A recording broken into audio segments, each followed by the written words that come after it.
Hey guys, thanks for clicking on this video. As you may be aware, there's horrible fires raging in Australia right now, and we want to do our part. So we're going to donate the first 48 hours of ad revenue generated from this video to the Australian Red Cross. Let's do this together. So everyone's talking about the Popeyes chicken sandwich and how good it is, and the thing I'm most upset about is I can't have one in Canada. So I'm gonna have to cake one. I just have to look at it in pictures. We want chicken! We want chicken! To make my Popeyes chicken sandwich cake, I baked 4.5 pounds of my ultimate vanilla cake in a 6-inch and 7-inch round pan. Now, I know you think I'm gonna say, I leveled them and then I cut off the caramelization, but I'm not. First, I took the 7-inch round and I cut it into 2 layers. That bottom piece is gonna be the bottom of my bun. Then I leveled my 6-inch cake at about 2.5 inches high, and this will be my top bun. And I'm gonna round it off, if you know what I mean. It's a top bun, right? If all of these cakes are just gonna make buns, where's the chicken? Orhan, can you just wait? We will get there. Okay.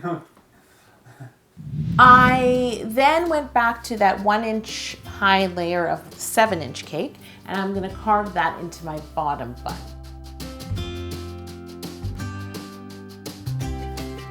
Now, the remaining layer of my 7-inch round cake, I'm gonna carve that into, well, essentially a chicken breast.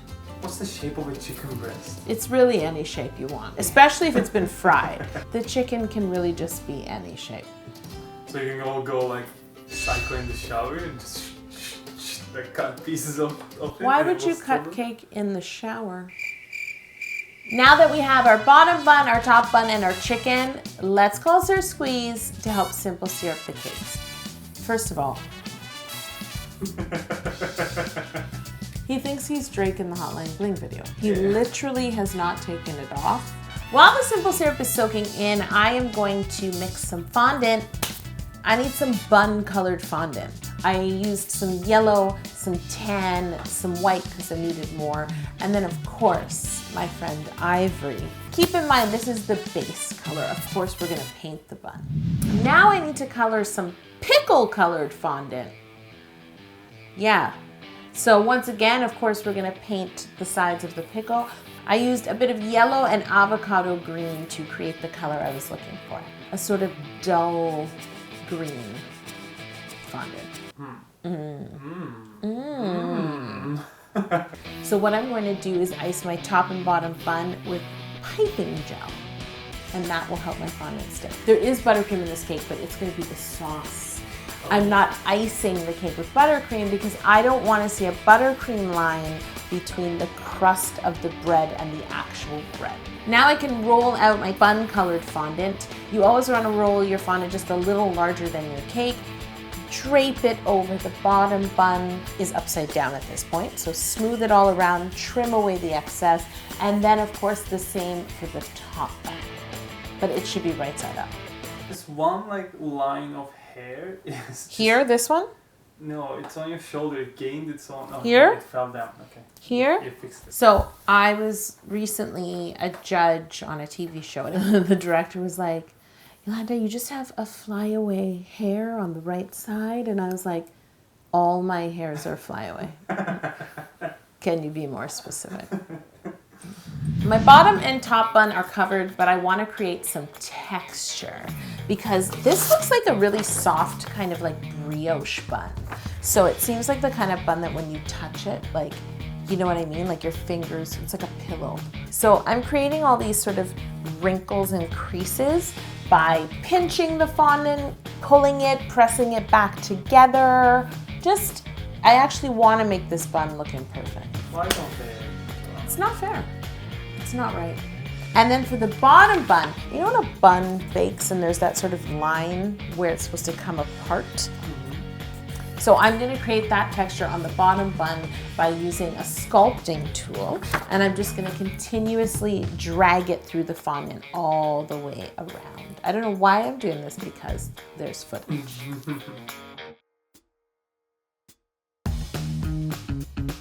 It's time to paint. For my paint mixture, I am mixing together ivory, taupe. The food coloring itself doesn't look nice coming out of the bottle. It looks like bird poop. Oh, It honestly okay. looks like bird poop. The moment you said bird poop. Yeah, then you're like, that color. I just like it because it tones down the brightness. Believe it or not, ivory can be quite bright. I'm also gonna mix in a little bit of piping gel because I want to retain like a slight sheen on the bun when the paint dries. And of course, food grade alcohol. Once I'm happy with my color, I'm going to paint both my bottom and top bun. I did my first coat, I'm gonna put it in the fridge and let it dry. I'm definitely gonna paint this bun again. This time, I think I'll add a little bit of white food coloring into my paint because I realize it's a little too shiny, this bun. It looks shellacked. I think it just needs to look a little more natural. Okay guys, so I need you to help me with this information. Who has had a Popeyes chicken sandwich? Do you like it spicy? Do you like it regular? Where do you live? Are the pickles sour? They better be sour. Don't tell me they're sweet pickles. No, that wouldn't really work. That would be terrible. Okay. I just generally don't have time for sweet pickles. Pickles! Speaking of pickles, so the green fondant that I created, I'm going to roll it out to about 1/4 inch thick. Then I'm going to use a circle cutter to cut out a few circles. And then I rolled the side surface of each circle onto my turkey skinator. Because you know how pickles are bumpy, right? Yeah. I'm gonna set these pickles aside so that I can mix the paint to make them look like pickles. Right now they just look like weird, dull green textured circles. With the pickles, I know for sure I have to paint them in stages. Pickles are very layered. For my first coat of paint, I've mixed together bitter lemon and ivory food coloring. Are you having like a secret sponsorship with ivory? You'd think, right? You would really think. But it really just helps to tone down the brightness of food coloring. For the second coat of paint, I'm gonna mix a little bit of avocado food coloring with food grade alcohol. And then I'm going to dab this color on around the sides of the pickle, just here and there. Dab, dab, dab. This is reminding me of another green friend that we had. Walter? Yeah. Yeah, I was thinking about him. Yeah, right? He would be very upset if a pickle Took his place. Yeah, he would. He would. He's seedy like that. For my third coat of paint, I'm going to mix a little bit of moss green with food grade alcohol. I'm gonna use a straight brush. The bristles are all just lined up, and I'm gonna dab sort of in straight lines around my pickle. For the fourth coat, I'm gonna splatter on some white. So what I'm hoping is, because my paint isn't dry yet, I'll just make small splatters of white and they will sort of get absorbed into the green, you know? Like I don't want it to look like paint splatters on a pickle. I just want it to look very, very textured like a pickle. And then I'm also gonna take that very first color and paint the top surface of the pickles. We're really not gonna see that, but just in case any should stick out on the sandwich, I wanna have my pickles covered. I thought it was a chicken sandwich and it turned into a whole Pickle thing. painting tutorial. I know. There's gotta be a National Pickle Day. November 14th. It actually says National Pickle Day, holiday. Where is it a holiday? People in the streets eating pickles. There's a pickle parade, right? Pickle Claus comes and throws pickles to the crowd. Okay, you know what time it is. It's the time you've been waiting for, Orhan. I feel like chicken tonight. Oh, Chicken tonight. Do you remember that commercial? Of course you don't, because you're all much younger than me. So I started to think there's got to be a way for me to make like kind of like a Rice Krispie mixture, but out of cornflakes, so that it sticks together and I could envelop my cake chicken breast in this crispy mixture. That's what I got to thinking. The first thing you need to do is take your butter, corn syrup, and brown sugar and bring it to a boil in a saucepan. Then when it's boiled, you can take it off the heat and you want to add your vanilla and your peanut butter until that peanut butter really melts in and it's all smooth. So I decided to add, of course, ivory. And even that wasn't like, it didn't like pep it up enough. So I wanted to add orange, and I discovered I was out of orange. Good thing it's a secondary color. Do you know what that means? Yeah, so you can mix primary colors too. What 2 colors did I mix? Yellow and red. Very good. So I added some yellow and red food coloring to the mixture as well. And when I was happy with the color, I then poured in my cornflakes.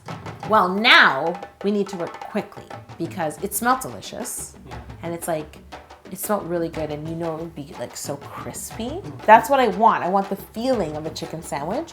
And so now what I'm gonna do is lay this mixture on a cookie sheet with a silicone mat, lay my cake fillet on top, and then try to wrap the mixture around the cake, right? This way when I cut the chicken sandwich, it will be so realistic because when I cut through, you'll see that like chicken meat between. Sweet. Wouldn't that be sweet? Yeah. Would have been sweeter if it actually worked.